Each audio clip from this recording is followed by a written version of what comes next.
What's up guys, it's me, Knight, and today, it's an interesting day, that's for sure. It's literally 8 PM where I live right now, well almost 8 PM, it's like 7:55, but I noticed that the Banlist just dropped today, and you know, considering this is the first time I'm going to be reacting in my channel, I decided to give my thoughts and see what you guys, what I think personally right now. Don't forget to drop in comments below if you want to let me see your thoughts on this ban list. Personally, I haven't seen much just yet, but as far as I'm seeing right now, they are definitely doing some good hits. Kind of. Well, it's Konami. I can never be too sure what's a good hit or not. So, first things first. Fail Tales no. This is definitely a 2-element hit. It's definitely a 2-element hit because that deck mills like 50 billion cards from their deck, dude, and Snow will always have like some kind of material for it. It's an interesting hit, personally. Like, forgetting the fact that it's not a hard once per turn, so you can just use it as many times as you want as long as it's in the graveyard, or even change itself. It's also a Book of Moon on summon, and I personally don't know what to think of that. Like, yeah, some decks definitely get hit by it. This was banned before because of Thunder Dragons, and I haven't really seen anything they do.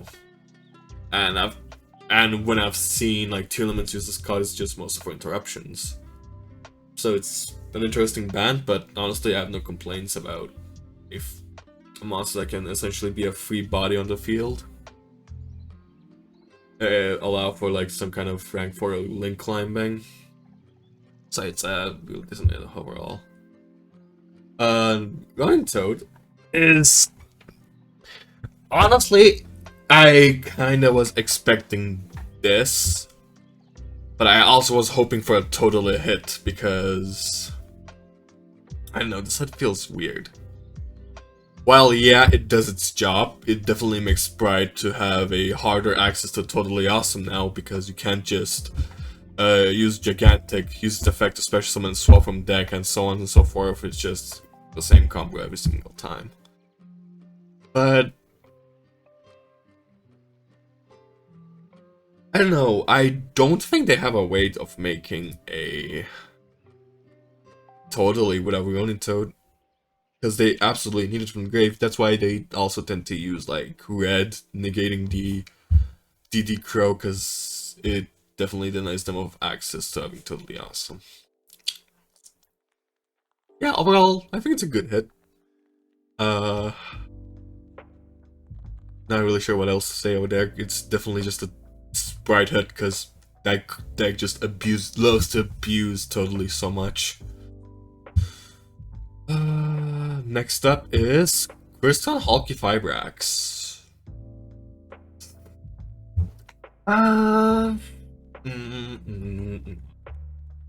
Personally, I love this card.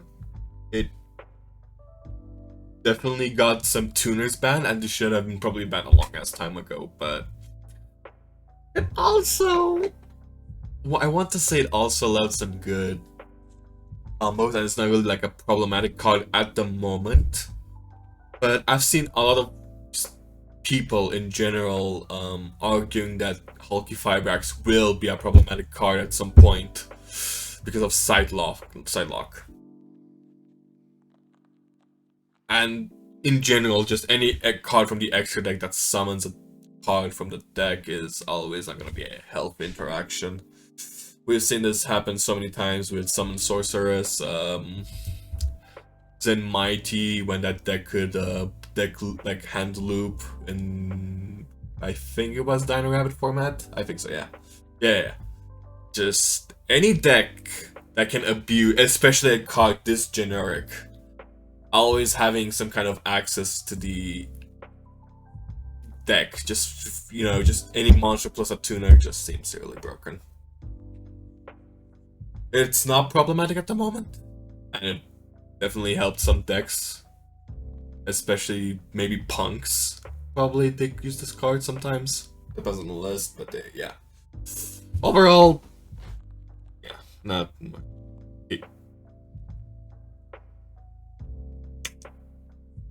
As soon as I spoke about fucking punks, I guess this pops up.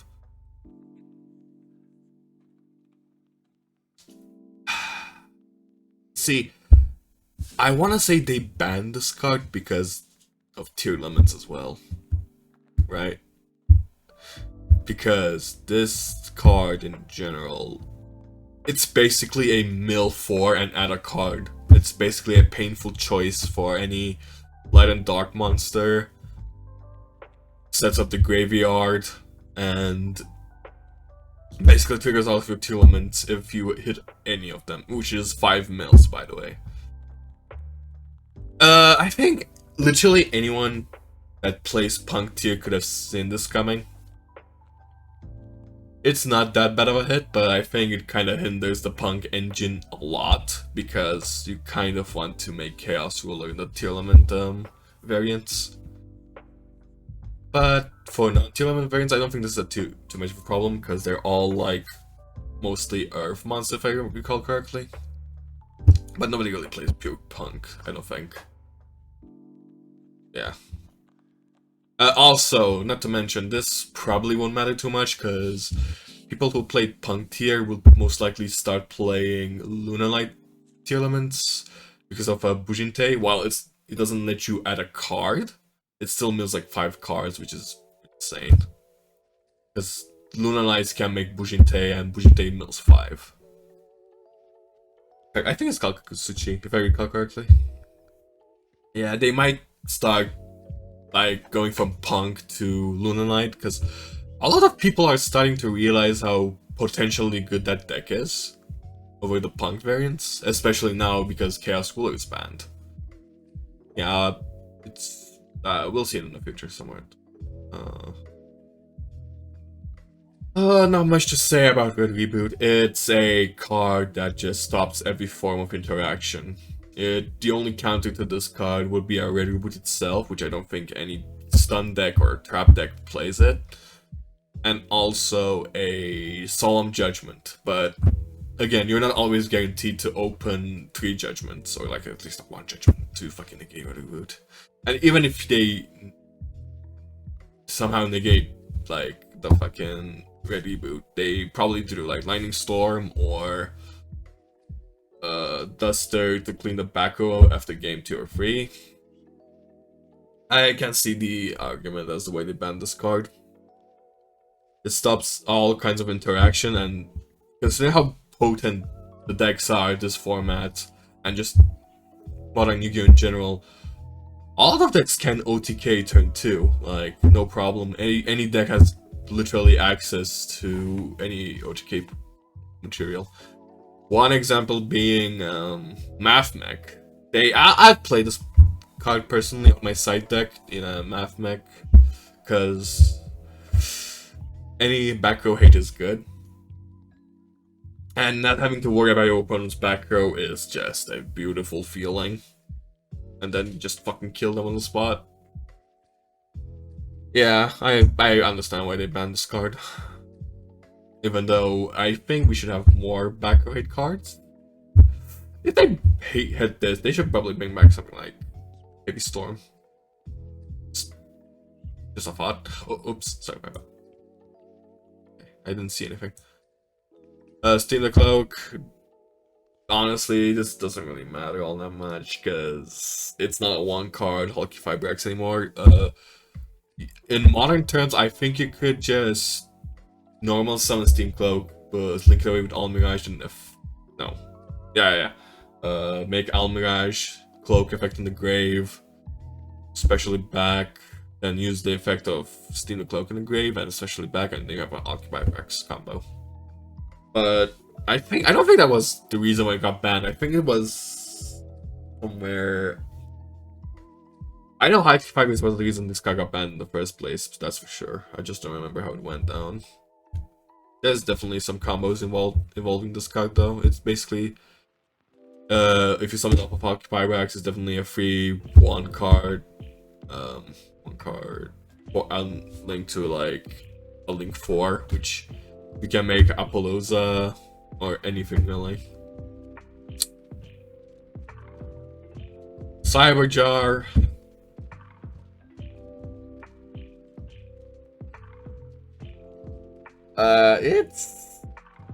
It doesn't matter. It doesn't really do anything. People don't even play flip decks anymore. It's like 2022. If you can fit this somehow, you are a fucking legend. Doesn't do anything much really. Not much to say about that. Olion, same deal with Steam the Cloak, except for a different reason. This card was used in Aurodon variant. HALQ, yeah. It's really the same argument as just Steam the Cloak, because it's a card you use for Occupy backs and that's it. Substitute.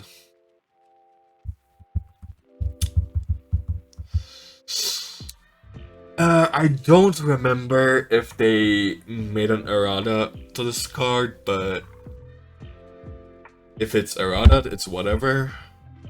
A hard once returned, especially something like a card from the deck, like a swap, doesn't really matter. Especially because Zoning Toad is banned, so you can't like just spam normal substitute to the FTK line when that was a thing. As if it matters or not is debatable. If it's not like a hard once per turn, I don't know if you can somehow abuse this in Sprite. Because, if I recall correctly, which no, they don't. Yeah, they don't have a way to summon this card except for 1-for-1 and normal summoning it, which they won't because it's a level 1. It's a weird hit. It's a weird unlimited or limited rather, because it doesn't really do anything at the moment. But I feel like they can try to break this, but it won't make much of a difference. Anything on spell traps? Oh, Spellbook of Judgment. This card was like broken in not even 2015, it was way earlier than that. I don't remember when exactly. The thing this card used to do is just search like 7 cards and then special summon a Jogan, whatever his name is, to basically have a monster that prevents special summoning, plus having like 7 cards for the follow-up. But honestly, this format spellbooks are just too slow, because this Judgment touches on the end phase.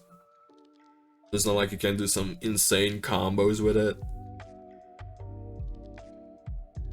I love the experiment with Scado in this current format. It's definitely an interesting one. Unlike some stuff where it's just kind of boring, this actually can make something. Maybe like in a spellbook variant, making a board with like sprite stuff maybe. No, wait, can they? I don't remember. But I feel like this could be experimented with, especially if there's like a good level 2 or just whatever is splashable in. Which, by the way, this deck can actually be quite splashable.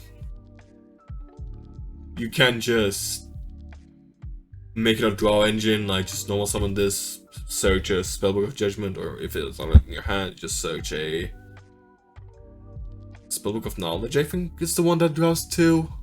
Yeah, like secrets, search, knowledge, and blue boys, draw 2. There's only like a guaranteed +2 from Judgment, plus a monster on the field. Which is, yeah, it's okay. I'll point over there, Red Lotus. I'm not surprised about this, because having the information is key at the moment, right? At the moment, information is key. If you know what your opponent is playing, or if you know a key card in your opponent's hand will be important, and you will know exactly what you need to ash or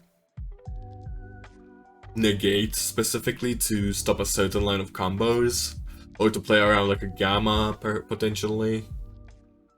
Yeah, this card is nuts after game 2, because nobody will really main deck this, realistically. Yeah, I'm not surprised that's limited. Some limits, nothing new. Tanky Desires. They should unlimit this card already, Jesus. Unlimits.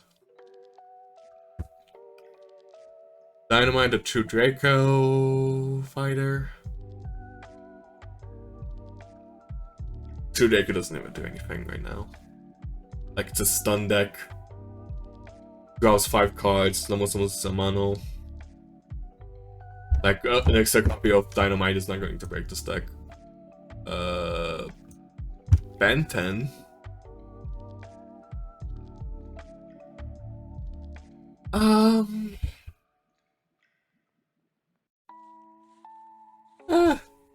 It's okay. Yeah, it's a good card, obviously. In Drytron, it's insane, because every time you just send to the graveyard by using a Gamma, a Delta, whatever, you will always are guaranteed to get a favorite monster from the deck, which is most of the time either a Herald or Ultimate Perfectionist. Just any favors will do. But without what was it called again? I think it was called. Let me check what it was called actually. Eva, yeah, without Eva, this deck just kind of falls apart, I feel.